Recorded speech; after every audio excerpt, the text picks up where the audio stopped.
We are back, and this is another episode of We Are One, You Are Two, a PlayStation podcast. I'm your host for all 84 episodes, Rob Vanzo, joined once again by my co-host in crime, a man from Chicago who once played, what was the main character's name in Fiddler on the Roof? Tevya. Yeah, that. Matt Rhodes. I couldn't remember the name. Hey-oh. Yeah, Tevya from Fiddler on the Roof. It's factually accurate minus the name. Yeah, if I were a rich man. How you doing today? I'm good, Robert. How are you today? I'm hanging in there. It's been a while since you and I actually, this is kind of funny actually, because usually you and I chat during the week and play games. Yeah. We haven't actually talked to each other since probably the last time we recorded a podcast. Yeah, exactly. So everything will be raw. The emotions will be raw tonight. That's right. As we move through this podcast. We'll refine our friendship throughout this podcast. That's right.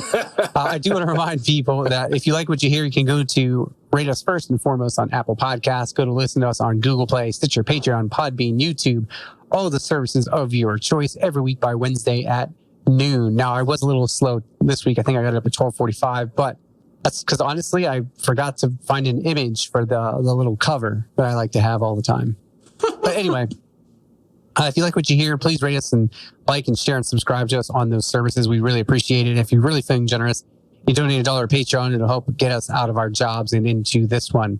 Matt, we like to start the show every week as tradition dictates with what we've been playing. And I feel like this week should be no different because we are in the fall of gaming. And so there is plenty to talk about being played. Yeah, there is. But I don't really play anything. I played Fortnite and Rocket League. Oh, you know what? I lied. I played Cuphead. Oh, okay. That's funny you mentioned that. Yeah, I just started Cuphead. that today. It was, oh, man. It's, I can see how I'm going to hate it. I almost swore there. I'm going to see how I'm going to hate it because you only get like three hits, basically, right? You get like, 3 hits and you're dead. So, and then you have to start the whole level over. And it's funny because like after you die, it kind of like shows you how far you progressed. So like if you're like right up to the end, you're like, you get so mad. But, it is what it is. You learn from your mistakes and you move on. But I can definitely see how it's going to be super frustrating going down the line. I would assume also, though, if I'm progressing in that manner, that maybe they'll give me a couple more hits, but I don't know. Okay. What? Let's see what else. Is there anything else? I feel like I've probably played some Mario as well in there, but mainly Cuphead, Fortnite. Mainly Cuphead? Yeah. What have you been playing, Robert? Well, what haven't I been playing? Wow. I started Cuphead today because I did purchase it and I really, really want to get into it. I did the first run and gun stage and I gave that a couple whirls of the go and didn't work out too well for me. So I'm going to dive back into that. I started Breath of the Wild because I got that really cheap on an app. Like the one thing about Nintendo, and I saw this joke on Twitter, is a game can come out and 3 years later, it's a Nintendo game, it's still $60. Exactly. But I got a used copy for $30. Oh, and wow. So okay. I felt like I couldn't pass that up. I now understand the hype of Breath of the Wild. I kind of was one of those skeptics, and I don't mean skeptics as in I didn't want to play it. I just felt like, people say it's great as The Witcher, blah, blah. It's really great. It's really good. And I've only probably spent an hour with it, and I can understand why people sink hundreds of hours into it. So I touched on that. Yeah. Astral Chain, of course. I'm still working my way through that. I'm about halfway through that game. Ooh. I am playing Habroxia, which is the one that is independently made by a guy that I think is on PSN Profiles. And he's a friend of Colin Moriarty's, and so he's actually making a Sacred Symbols game for them, their podcast. Nice. So I downloaded that because it's a nice little shoot 'em up. I got back into Remnant from the Ashes, so I played a little bit of that. Yeah, awesome. And Now, mind you, when I say played that, I spent about an hour dying to a boss over and over again, put it down, went to Code Vein, which is the other thing I've been playing, died over and over again, and then switched back to Remnant from the Ashes, died over and over again, and finally got through that section. So Remnant from the Ashes, I've only played maybe 2 hours worth, but it was because I was stuck on the same two bosses. Yeah. Code Vein, I'm about, I don't know, maybe a fourth of the way through. I love it. I will say that's probably my game right now that I'm playing the most, and I will continue to play the most, because what I really enjoy about it is that you hate Dark Souls games. Like, you just don't have the patience. Pretty much, yeah. I mean, I played Bloodborne with you, but mainly because you could help me out with the bosses, and that was about it. So that's exactly why you would like Code Vein. It's like, it deals with vampires. They're called revenants. It's got kind of an artsy anime style to it, but it's like Dark Souls light, because you get a companion pretty early on named Louis. And he's not the only companion you have, but he's the one you start off in probably the first fourth of the game with. Oh, okay. And it's like playing with he's talented enough, and the AI is smart enough that you honestly can sit back with most of the regular enemies and he'll destroy them for you. And if there's a group of enemies, you can bet he's taking out at least 2 or 3 while you take out the other 2. Well, that's cool. So I haven't felt like, other than the last 2 boss fights, which makes sense because I'm like 4 bosses in, have gotten a little tricky. Sure. I don't feel like it's been a challenging game. I feel like it's the kind of game that even somebody who doesn't like the Dark Souls type games would pick it up and be like, oh, this isn't so bad. This isn't terrible at all. Right. So that's one of the things I enjoy the most about it. Is it actually kind of weakens my reflexes, because then I went back to Remnant from the Ashes, and that game's supposed to be difficult. Like, notoriously, it has you under-leveled pretty much as soon as you enter an area. Every enemy is immediately 1 level higher than you, no matter where you are, until you catch up with them and pass them. That's crazy. I actually got my butt walloped in Remnant because I was so used to Code Vein, where Louis was just hacking and slashing enemies left and right for me. Yeah. In fact, he pretty much finished off the first boss I fought. I didn't even fight half of that boss fight. I ran around in circles just to see what would happen. He pretty much took the boss from half to no health. That's crazy. I think I ran and got like the killing blow, and I was like, we did it, Louis. Go us. More like go Louis. Yeah, go Louis. It was a really good game. I mean, I love it. It's a little janky at times, but not in a way that ruins anything. Yeah.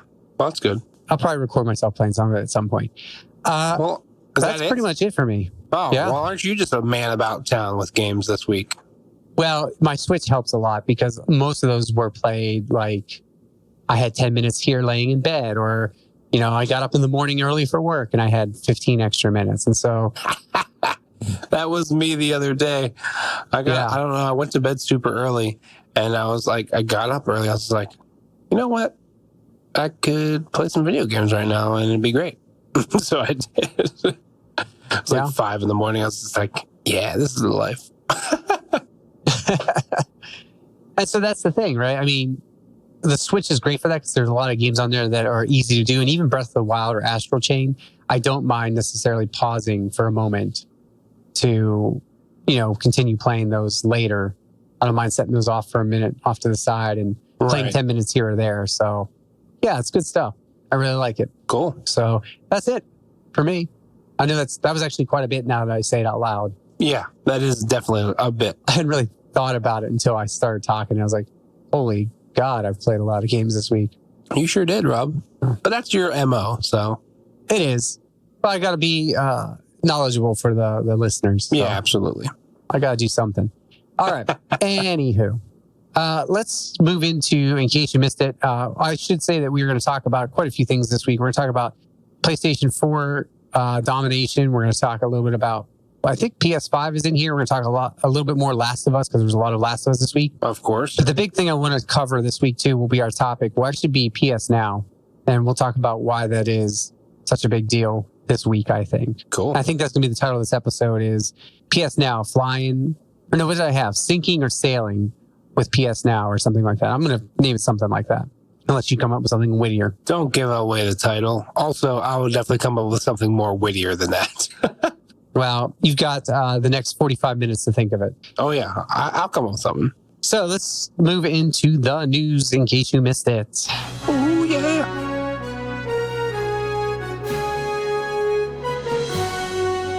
So, despite dominating PlayStation 4 generation, most of these are via push squares, a few via Gamatsu, just to give them credit.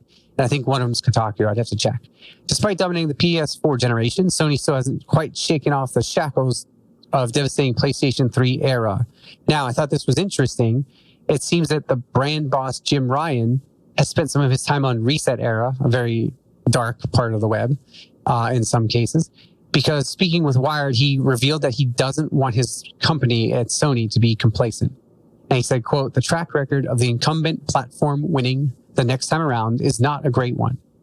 So the major thrust of my executive energy is to avoid complacency." End quote. And so I thought that was interesting because Sony has been quietly doing all this stuff. They added, the article mentions about the PlayStation Network name changes, crossplay, which is out of beta. I don't know if you saw that. That's another piece of our news. And of course, PS Now, which we'll talk about here. And so although he said he prefers to let his actions do the talking, he says, "I think we've been guilty of not talking enough about what we've done." It sounds like they recognize going into PS5, they cannot be the arrogant Sony that everyone always likes to label them as. Because let's be honest, they do a lot of stuff and they don't say much. And people are like, "Oh, arrogant Sony's back. Here they are with this and that." Right. And so it sounds like he recognizes that. I don't know why he's going to Reset Era, because that's kind of like not exactly my understanding the most pleasant place to hang out on the web. But he was apparently paying attention to comments. I would not go there. I would probably just listen to some podcasts instead. Yeah. Just a suggestion. We can certainly tell him to do so. Oh, absolutely. Yeah, I've got a few ideas. Well, I mean, he's right, though. I mean, if you think about it, like, I feel like the dominating system has changed each year, each generation, Yes. right? Yes. It's gone back and forth. And, if you're not on top, like, you better know that Microsoft is bringing everything they can to the table for this next generation. So if you can't match that, you're going to get lapped. Yes, you are. I definitely can see that happening. That's my only fear for this generation. I'm super excited about like the leaks and like the things that have been floated out into the ether for PS5. However, I am a little worried that Xbox will take over again. Well, we'll see. I mean, competition is good, and so that's going to tie into something we're going to talk about in a little bit. But I do think that Sony has recognized that they need to not be complacent. Microsoft has made a lot of good moves this generation. I will give them that. If they had the exclusives, it would be a more appealing system for me personally. It's kind of like Switch. I sat back on my laurels for 2 years with a Switch. And then when they started really showing me that it wasn't going to be another Wii U or a Wii where they got these niche games and then didn't support it with bigger stuff, I finally went, you know what? Maybe it's time I jump in because I do like handheld gaming. And my Vita's dead. So not it itself, but, the support for it. So, right. When I saw Astral Chain and I saw some of the other stuff that's coming to Switch this year, I will say Sony had a great year this year so far. I think Switch is having a slightly better year. I will say that. Just slightly better. Yeah. With some of their exclusives. I'm glad for Xbox to be competition, but I'm really glad that he said that they have recognized they cannot sit back.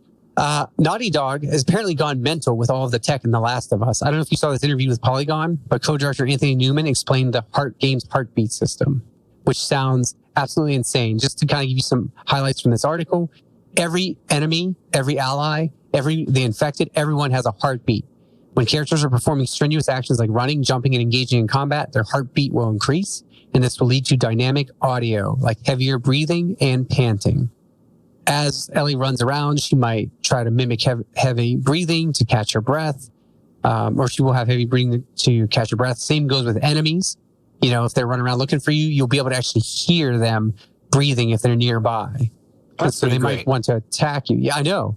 And that's absolutely insane. Yeah. So I'm really excited to see how that works out. It reminds me a lot of the Spider-Man game from Insomniac last year, where if he was swinging and reciting his lines, he would sound out of breath. If he was standing on top of a building, he would be fine. Yeah. He would resort. And so it's like they took that and they said, "Oh, we see what you did there. What if we did it for everybody in the game and it was used as a device to help find or hide enemies absolutely. and yourself?" I mean, that's Naughty Dog, though, right? I mean, pushing the envelope, doing, everything they can to, like, be the best and put out the best game possible. Absolutely. And I don't feel the need to beat the drum about, the Last of Us news that came out this week. You can go read that for yourselves.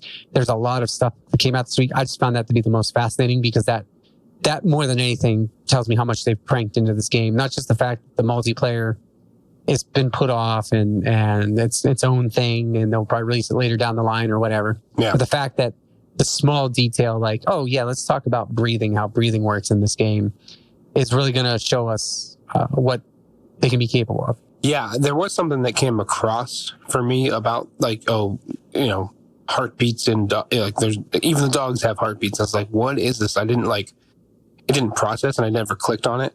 But yeah, I did something came across that I'm assuming it's the same article that was talking about that. I was just like, that's insane. The one thing that piqued my interest, and maybe I don't think you have it in here if that's the only piece you have, was the fact that the animations are supposed to be more real to life. Yes, they do have a new motion. I did see that. Yeah, they have a new motion capture tech that is supposed to work with that even more so than it does now. I didn't include that because I didn't want to. There's a lot of Last of Us news out there right now because of that reveal last week and them speaking out finally. I just didn't feel the need to talk about it all here. Yeah. But that is another really cool one that did come up. I just figured I'd add mine one little like from all of the news that came out about it. I appreciate that. Now, earlier in the year, Psyonix, I put this one in here for you, pledged to remove loot boxes from the ever popular Rocket League in a bid to make its microtransactions fairer. So today, the developer has gone into further detail about that system. In December, Psyonix will introduce what they are calling blueprints. As it explains in a recent blog post, blueprints have the chance to drop after a match, and they'll show you exactly what you can make with them before you spend any kind of cash or anything like that. So with this system in place, the randomized nature of the game's microtransactions will be superseded by something much more fixed. They'll also add an item shop so that all sorts of premium items will appear on rotation, including those previously only found by opening loot boxes or crates. And their premium currency keys is also being replaced with something called just credits. Nice and simple, that you can buy blueprint items or goodies from the item shop. Everything that you own, keys and crates, will be converted into credits and blueprints when the update goes live, so you will not be missing out. Yeah, that's good to hear because that was the most exciting part of that for me because I have a boatload of crates. Oh, you and me both. Like anytime, yeah, exactly. I mean, I don't know when was the last time I actually used a key to open a crate because anytime, honestly, that I would trade things, like if I found someone online that I wanted to trade with, if I didn't have an item, I would just throw them a bunch of crates. Yeah. I'm like, yeah, you go ahead, you waste not waste, but I mean, you spend your money on that, on the gamble or on the chance, you know what I mean? Yeah, I hear you. I was the same way. And I'm glad they just changed into this system because obviously the only thing I've spent keys on is the Rocket Pass, because I stopped wanting to take a chance on getting a crappy item or an awesome item just for the same price. That was stupid to me. Yeah. So I thought that was great news for Rocket League players. Because you and I know not everybody plays Rocket League, but you and I still do. So we're excited about that. Yeah. So the next story to touch on here, and this is part of the Sony stuff I was just talking about being different this week. They've often been criticized for their cross-console stuff. Well, they decided to take a leap ahead, I guess, this week. And they made it kind of it almost seemed like a nonchalant announcement, like, yeah, sure, here, by the way, there's this. They announced that their service with their beta and everything is now officially over. And so all games that want to be crossplay can officially be crossplay. And the whole beta, let's test this out thing is no more. And I found that really fascinating in itself, too. Obviously, over the last 12 months or so, that beta has been in place for a lot of games. But it sounds like we're finally out of that stage. So good for, I guess, Sony. Good for us. Good for gamers. I told you before the podcast, I picked up 2 friends that aren't necessarily PlayStation gamers. So it's nice that, I can pick up a game and play with them on PC or Xbox. So. Right. And what I liked about that, too, was I was reading, actually, I believe it was today. And not that anybody's playing this now, but apparently PUBG, for example, announced today that they are going full cross-platform play. Nice. That's awesome. As of this week, or I didn't see the exact date, to be honest. I should have looked. Yeah. I did not. But what that does tell me is that at least, everybody is squared away and in agreement on this. And so that's cool. Yeah. Right? That's good news for everybody in this absolutely. regard. One thing I'll add to this, if that's all you have to say about it, sure. is it's kind of funny that all of a sudden, I mean, obviously they've been doing it for a while, right? But it's kind of funny that all of a sudden, right before Call of Duty Modern Warfare comes out, which has PlayStation exclusive time released content, all of a sudden that beta is over and the crossplay ban has been lifted, basically. Well, I will tell you too that they did announce that Call of Duty was the first major title that will probably take advantage of it. Exactly. So that's exactly what I'm saying. It's a little convenient that because PlayStation people got longer access to the beta, they're going to get stuff come out before Xbox. So I wouldn't be surprised if that was part of the stipulation from Call of Duty saying, hey, if we're going to give you this exclusive content, obviously you're going to pay for it. But we also want crossplay to be a thing that we don't have to worry about. Yeah. Good reading of the tea leaves there. I would agree with you 100% on that. Oh, absolutely. More than likely, that's what it was. I mean, yeah. And I mean, it's about freaking time, honestly. It is. I will say that, yeah. Yeah. I would agree. But that's awesome. I mean, I'll take it, right? Yeah, for sure. Maybe I'll even buy Call of Duty to play it with other people that I know on Xbox. I think this may be the first Call of Duty in a long time I dip into, particularly for the single player. Yeah, honestly, yeah. Even like the story trailer, I was just like, oh man, am I going to have to buy this game? Yeah. I was like, it just sounded so good. And the 2v2. That's true. Right. Yeah, because me and you can that reminds me of that. A lot of it reminds me a lot of the tension of Rainbow Six Siege when you have 4v4 right. and there's permadeath. And I think that they looked at that and said, let's scale it down just a little bit more and make it our own. And so absolutely. I'm excited about that. Yeah, for sure. All right. Assassin's Creed Odyssey, which feels like it has been out forever personally, is celebrating a 1-year anniversary this week. And so by the time you listen to this podcast, that 1 year anniversary will have passed. But to start with, Epic Encounters will run throughout the month of October, and epic mercenaries and epic ships will appear daily within the game. Take care of them and you'll receive an increased amount of Orca column? I can't say that today. Orichalcum. Or I guess. Orichalcum? Orichalcum, yeah, that's it. Orichalcum. On top of that old bloodshed, the developer is promising... Orichalcum? No, definitely not that one. On top of that, though, the developer is also promising a patch later in October. They'll fix some bugs fixes, but there'll be some other stuff maybe in there as well. So it sounds like this ties into what we talked about a couple of weeks ago when Ubisoft was saying that we can have 15-hour experiences within a 90-hour experience, right? And we can continue to build on that. They are supporting Assassin's Creed Odyssey like crazy. It makes me want to jump back into it. Every time I see news about Odyssey, I go, you know what? I really was enjoying that. I should get back to that. Yeah. You didn't finish it, did you? No, I got further than you though, which is that's pretty much my quota with any game that you and I equally own. I just have to get further than you because I know you'll never finish it. I mean, you're probably not wrong. I know. You know what though? To be fair, now this is a bit of a digression, but if you look at most trophy lists, you can see even with Code Vein, right? I'm playing Code Vein this week a lot, and I can already see. And mind you, now it hasn't been out very long, but you can look at the trophies and you can kind of see the dwindling numbers as you get further and further into the bosses that are cropping up. Yeah, absolutely. Right? And so I've already defeated 5 bosses, and already that next boss drops down to like under 50%. Right. Well, see, that's the thing. Like, though, the games are getting just so much bigger. Well, there's so many of them too. Yeah, there's so many games, and all of them are so time consuming. It's just like, they were cranking out these, Assassin's Creed games one after the other, but you could put, a month into it and be done with it and have a platinum trophy. Yeah. As opposed to 2 months, 2.5 months, 3 months. Right. If you want to achieve the platinum, Yeah. Which honestly, I'm at the point now where I'm saying screw platinums left and right. I just want to get through the game at this point.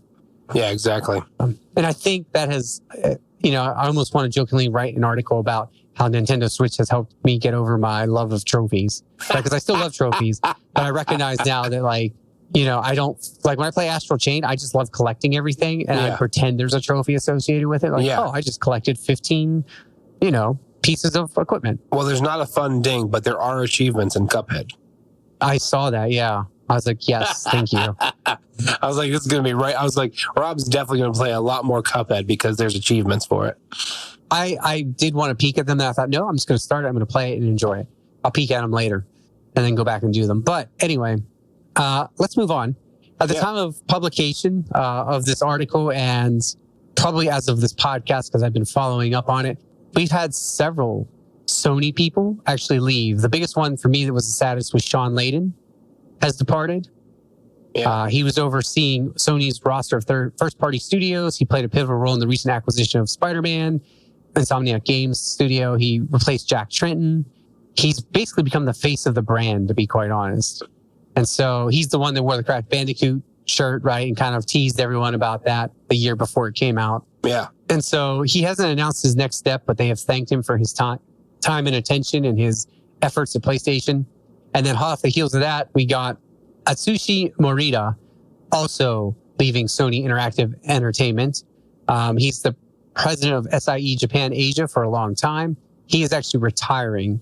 So these announcements kind of came back to back. And then there was maybe a third one that people were like, I wonder what's going on here. I don't think, but I knew there was at least two. Well, I mean, I don't know.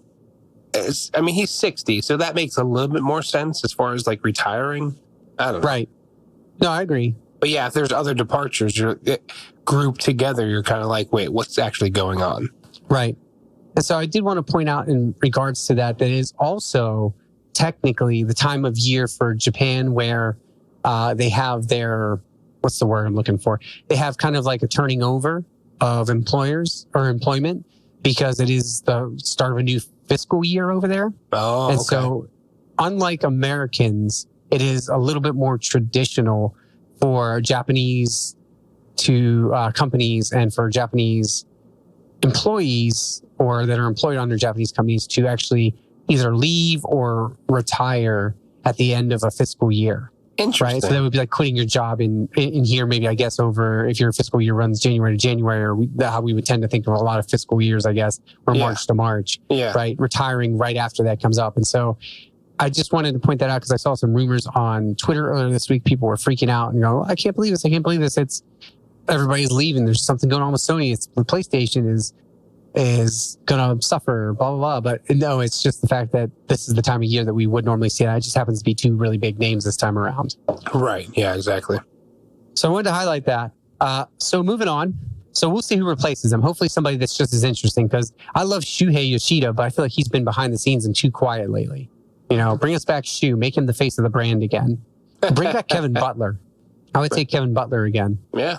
So Atelier Ryza, I have put this next news story in here for you and me because you and I always laugh at these games, the Atelier games, I think, because they come out like all the time, it feels like. I think that's the one that you and I.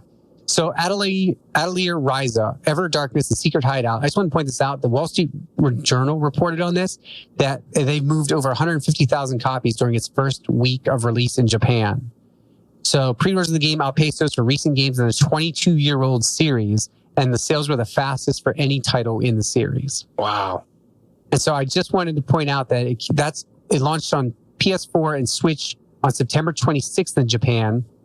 It's not actually due out till the end of October in North America on those systems, Switch, PC, and PS4, and November 1st in Europe. So this is Japan only.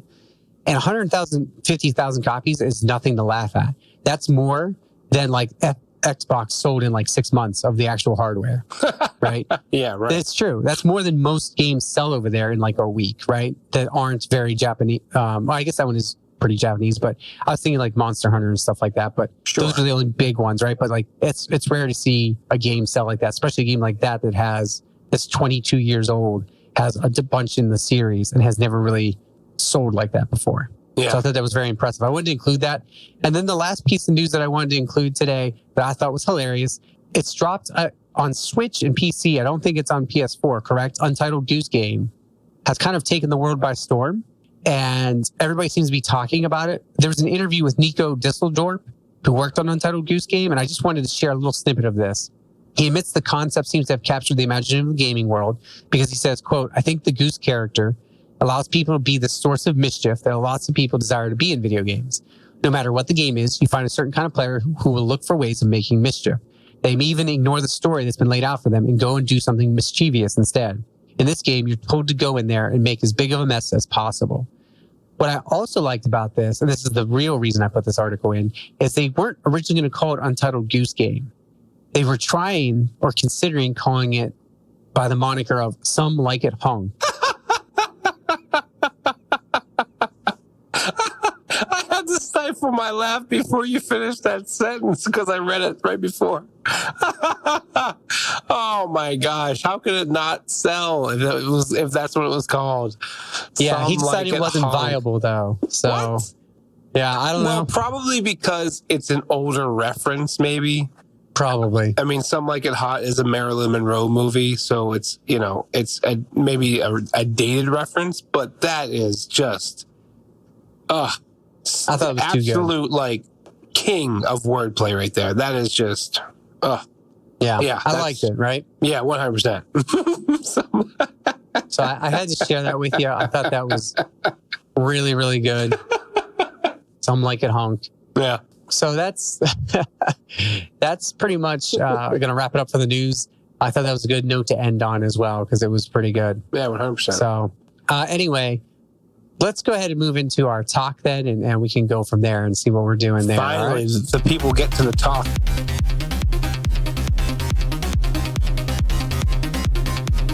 We're a little long in the tooth today. Yeah, we'll get there. We'll get there. So let's talk a little bit about the talk. This was a piece of news that came out this week, and I thought it was rather important to talk about. It's a pretty solid service, PS Now. A lot of people like it that have it. And I even put a poll out on Twitter to see if this would entice people. But apparently they announced this week that subscription prices, or last week when you're listening to this, are being permanently slashed. So it's going from $19.99 a month to $9.99 a month in North America. And it'll basically be $59.99 a year. Now, if that sounds familiar, it should, because Xbox Game Pass is at that same price point. What's even more interesting was apparently highly rated blockbuster games will be now added to the service and rotated on a regular basis. Keyword rotated. So starting today or last week, you can get God of War, Grand Theft Auto 5, Uncharted 4, Thief's End, and Infamous Second Son to play. So those titles will be only available for a limited time. So they'll leave in 3 months on the 2nd of January, 2020. So you have 3 months to play through God of War, Grand Theft Auto 5, Uncharted 4, and Infamous Second Son. And they will continue to add new games and rotate them in and out I don't know if it's going to be every month and then after 3 months they leave or how this is going to work. But it sounds like they're trying to push PS Now a little bit more. And President Grace Chen of PlayStation Network said that this hopes to take PS Now to the next level. So I wanted to run that past you because I wanted to ask, this is smart on Sony's part to do it, but is it a little bit too late, or are they just ramping up for perhaps next gen? Maybe a little bit of both, but I think they're a little bit behind the 8 ball with the fact that Game Pass for Xbox is working so well and doing Xbox so well. So I think that's kind of why they're doing it, is to catch up a little bit. I don't think that they were under the impression that Game Pass would do as well as it did, right? Yeah, and I was thinking about that. And I wonder if somewhere, mark my words too, you also went on EA's, right? Subscription service. Yep. I can't help but wonder if they went to, not maybe necessarily Xbox, but went to some of these other companies that are doing this and said, how's this working out for you? What are your numbers like? And they're like, oh, well, you know what? Maybe we could bump our numbers if we dig in a little bit with our heels here. Yeah. Because, what does it really cost them to stream these games? Especially God of War, Uncharted, Infamous. Those are all first-party titles. Yeah, it costs them nothing, right? They don't have to acquire them, nothing. Exactly. It generates more interest in the streaming aspect of it, which will most certainly be a big part of the next generation. Yep. Like it or not. So I think to a certain extent, it is ramping up for that. And it is to show people that, hey, kind of this is how the technology and how things are moving. So we have to do this or else we're behind the times. Right. So I thought that was very, very telling and interesting. Yeah, 100%. And I do wonder, right, where this will cause them to fall with some of that stuff. What will next gen look like with them doing this? Is this them ramping up? Does this impact PS Plus? Is a concern I would have. Are we no longer? It's going to be like, well, are they going to maybe eventually roll this into your PS Plus subscription, and instead of offering free games, just say, well, you can play these now on PS Plus? I think that would undercut the value of PS Plus.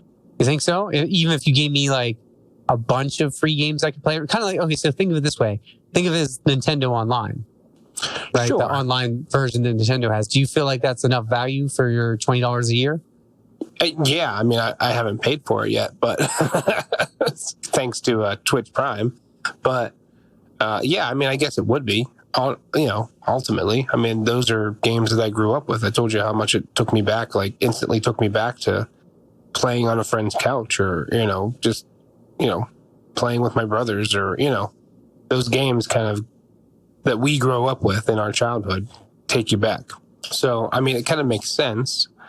It's definitely not a bad idea, but I would not be surprised if they do that it jumps up back to that $99, that $100 a month, or $100 a year rather. Sorry, for PS Plus. Well, if they're gonna roll PS Plus into PS Now, both of those services together. Oh, okay. So like a tiny discount is what you're saying. You would get like a tiny discount. Yeah, so it would be 60 and 60, knock it down to 100, right? So you're getting 20 off both, but then the problem with that is then they have to figure out how to make it worth it. And I think you have to keep them separate, because I would pay the 60 that we do now or whatever. Yeah. I would not pay 100 if that was a mandatory thing. I don't necessarily need PS Now in a way that, they're like, well, we're going to bundle both together and you have to pay for both. I think it will stay optionally separate. It has to, right? It makes sense. Well, here's the thing though. You can't play online without PS Plus. Right. So that's why they would have to keep them separate, because I can't imagine you'd want to rope everybody into that. I don't know. Yeah, I mean, it's kind of like see where that leads, basically. But I mean, say that many people are signing up for both systems or both things. I mean, I guess it makes sense for them to keep it separate so they can get $120 out of people as opposed to $100. But if people start complaining about the free games on PS Plus or the benefits of PS Plus, maybe then you start to roll it together and say, okay, well, this is going to go back up to $99 or $100 rather. But you're going to get PS Plus benefits. Yeah. I don't know. I just feel like you would lose. I feel like you would definitely lose people then. I'd be worried that you would lose a chunk of your crowd, because like I said, for me personally, I would cringe at the fact that they want me to pay $100 a month for the online and the PS Now, especially if PS Now doesn't appeal to me at this point. But yeah. Yeah, it's not going to appeal to me later either. So that's a sticky situation to find yourself in.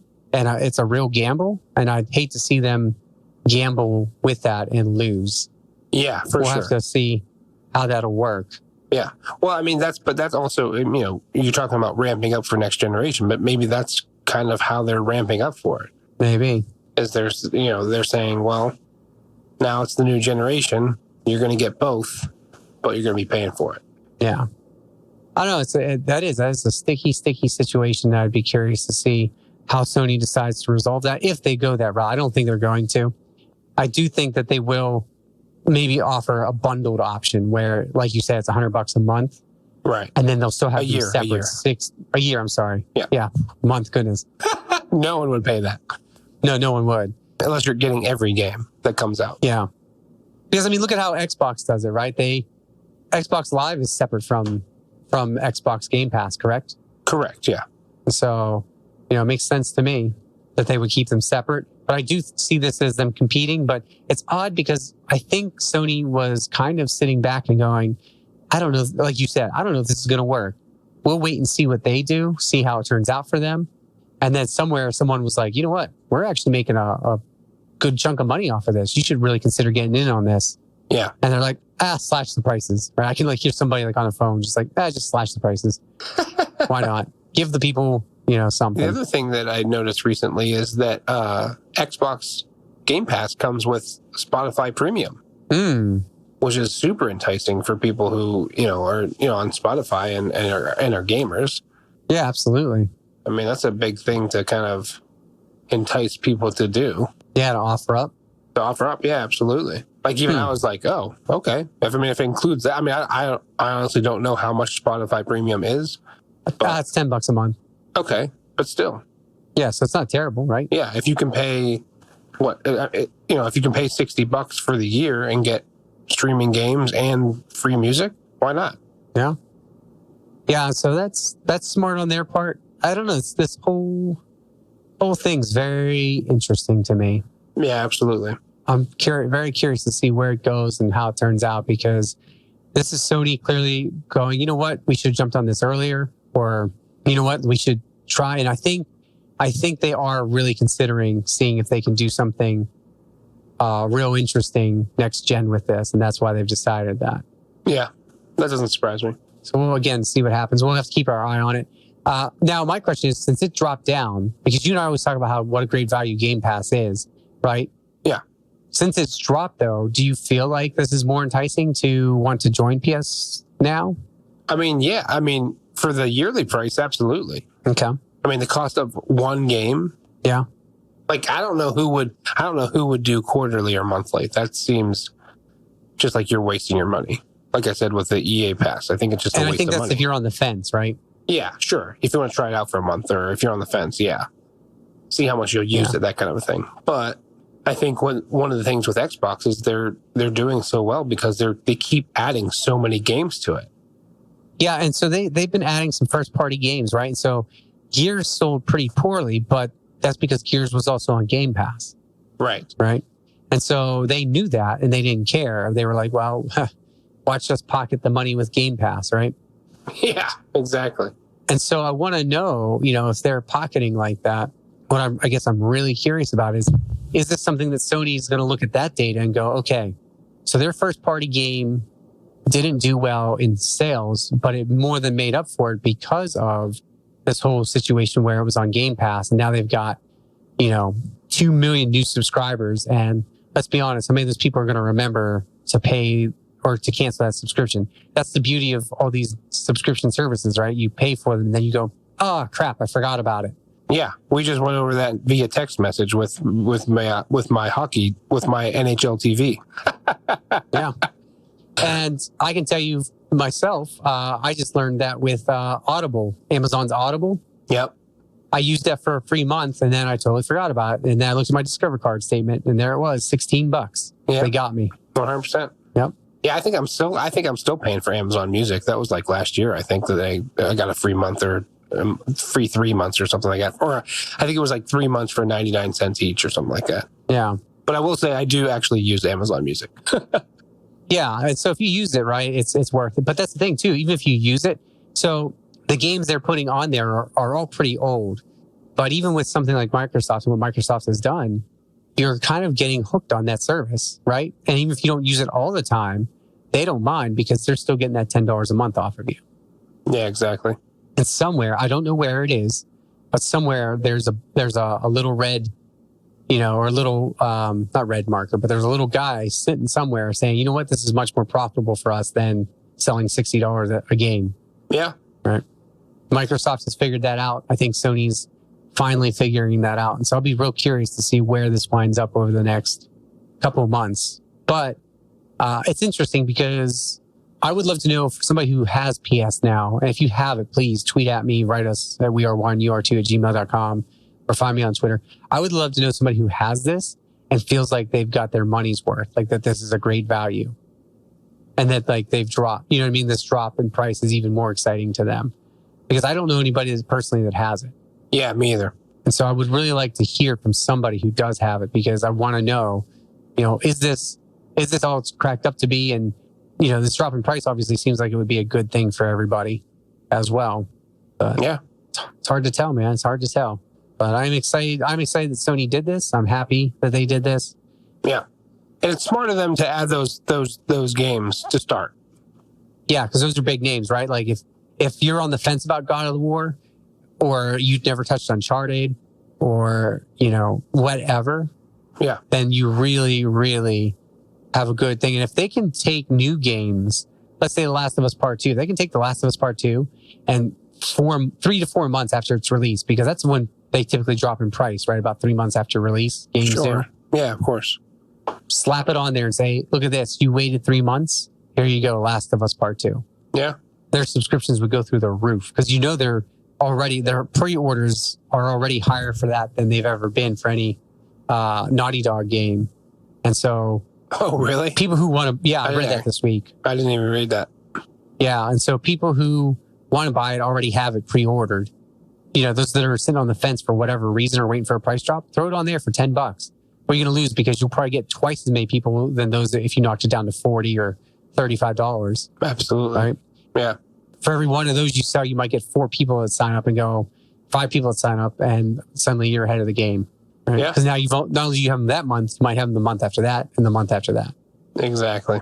Wow. All right. So I just wanted to touch on all that because I thought that was really, really, really, like I said, fascinating and interesting that Sony did that this week. And I really thought that was worth talking about because I think it's a service that they're really going to try pushing next gen. And I want to see how it turns out. Yeah. I will, if they try to roll it together, I wonder how that'll work. Because I think I have PS Plus until like 2023 or something like that. That's one thing I thought of when we were talking. Yeah, we didn't even think of that. I didn't even talk about that. What happens? Yeah, can they roll this over? Or... If they do roll it over or roll it together, like how does that work? If because I've already paid for PS Plus for the next 3 years or something like that. Yeah, I would love to see it where they do this too, where they say, you know what, PS Plus. If you join PS Plus and PS Now, you get a 15% discount on all games on the store permanently. Oof, man. Because then people will be like, oh, I'll sign that up and I'll save 15% every time I buy a new game. Why not? Yeah, and absolutely. then they're making twice as much off of you, right? Yeah. I don't know. Maybe I should get into marketing for Sony. Well, I mean, look at Amazon and Amazon Prime. Like, you get 2 free 2-day shipping. Yeah. Depending on what you send or where you are. Like, I get free same-day shipping because I'm in Chicago and they have a huge warehouse here. Yeah. It's the same kind of a thing. If you make it worth the money, people are just going to sign up for it. Yeah, absolutely. So I don't know. We'll see what happens. I just wanted to have a nice little conversation about that because it sounded really appealing to talk about. Well, you were correct, Robert. All right. Anything else we want to say about that before we move on? No, I do not. All right. Well, let's move into the PS blog, our little segment we call See You Soon. See you soon.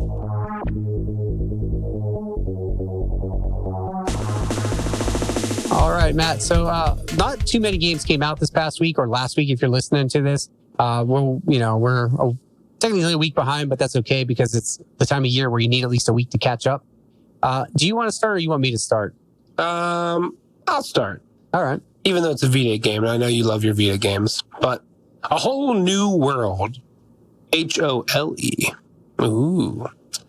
The city is being PS Vita digital out 10.3. The city is being invaded by monsters from the upside down world. You, the potion master, must defeat evil all alone with no tutorials or easy mode to assist you. You'll have to rely on the help of Faye, your companion fairy, and your potions. Defeat gigantic bosses and acquire their powers. Ooh, so like Mega Man with an assistant? Sounds like it, doesn't it? Yeah, a little bit. All right, I'll take it. Carly and the Reaper Man, Escape from the Underworld. PSVR digital, out 10.2. Join the adventure of Carly and the Reaper Man in the Underworld.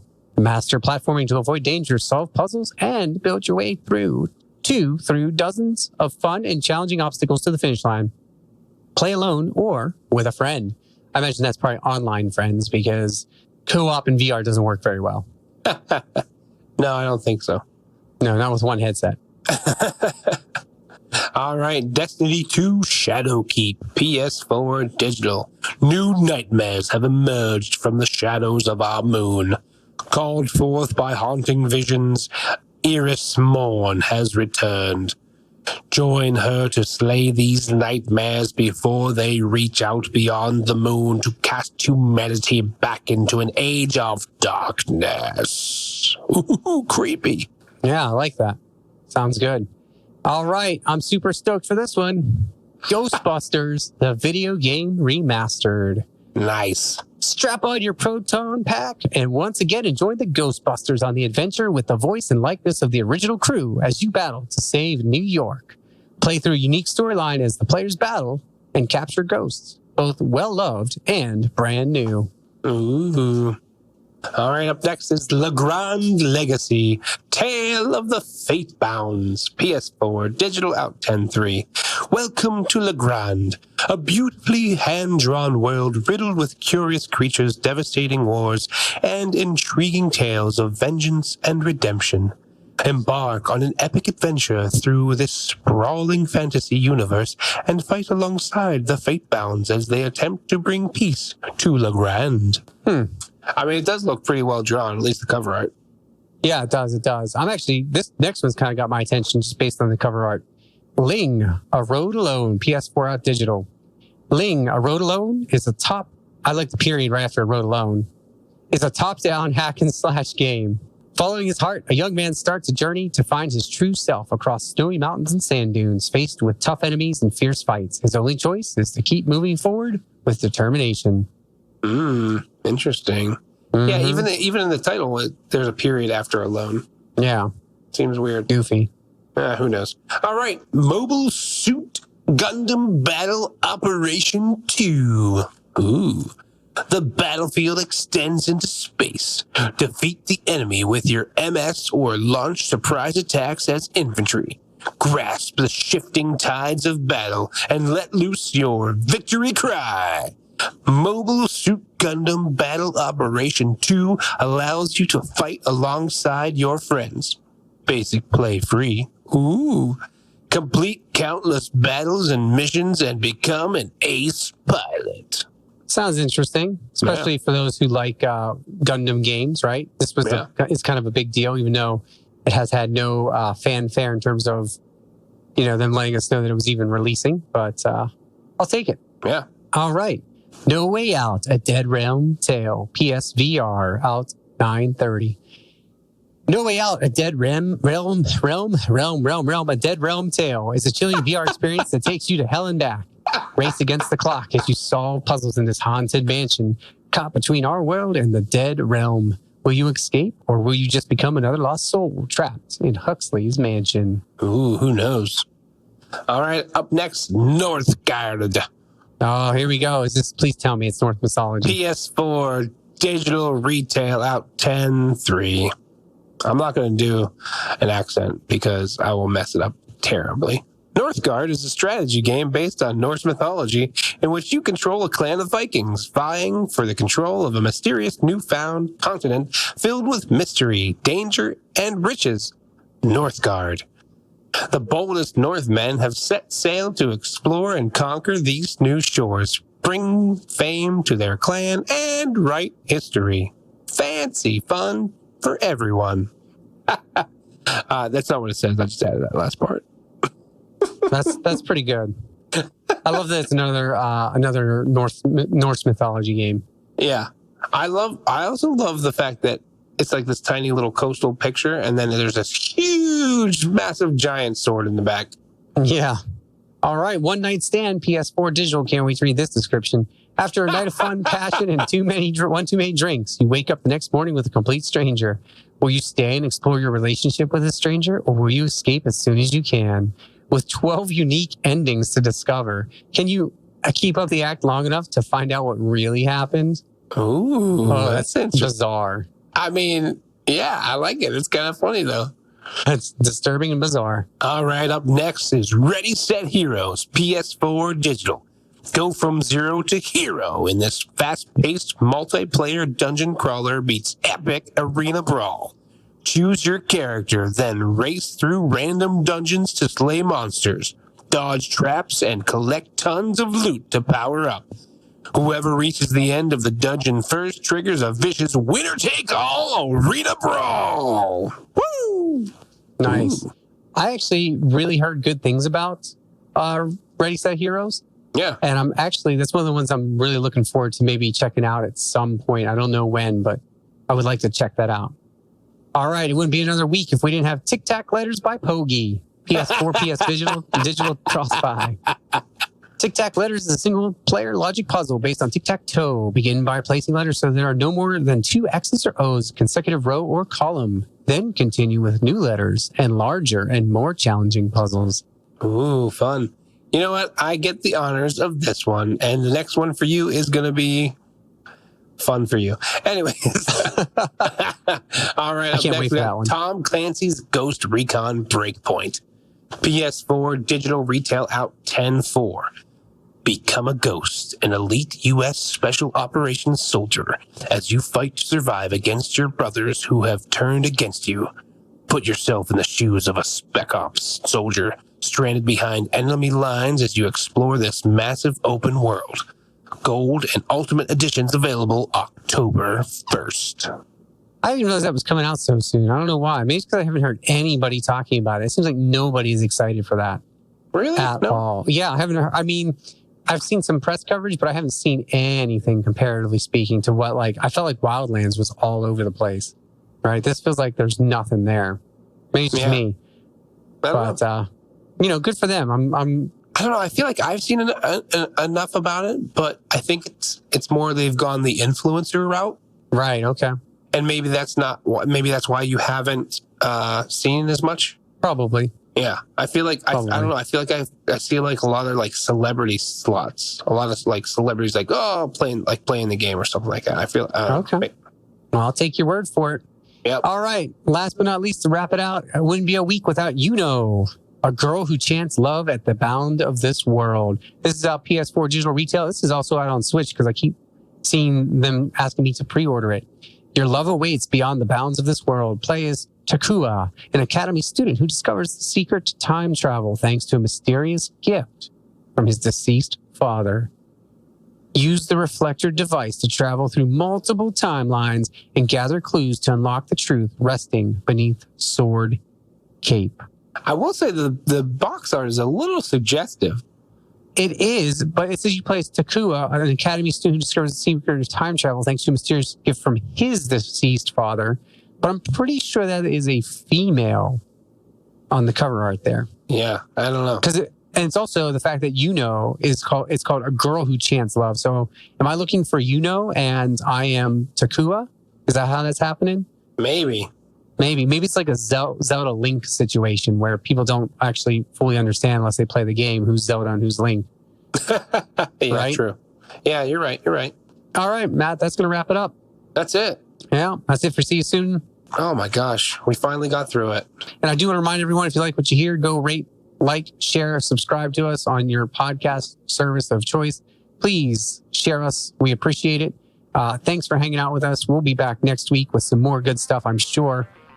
I'll have plenty to talk about with what I've played. We may even cover some Switch news next week as well, because there's something coming up that I'm pretty excited about, but we'll talk about that next week. And until next time, everyone, game on. Game on.